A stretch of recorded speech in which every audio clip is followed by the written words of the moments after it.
பூவாது குயிலாடாத மயில் நானாக இருந்தேனே.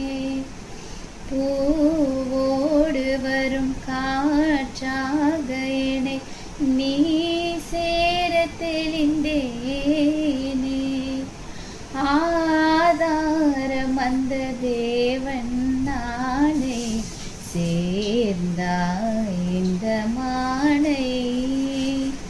நாவார ருசித்தேனே தேனை தீர்ந்தேன் இன்று நானே. வந்த துணையே வந்து அன்னையே அந்த முல்லச்சந்திரனை சொந்தம் கொண்ட சுந்தரி. சாமி கிட்ட சொல்லி வச்சு சேர்ந்தறிந்த செல்ல கிளியே. இந்த பூமியுள்ள காலம்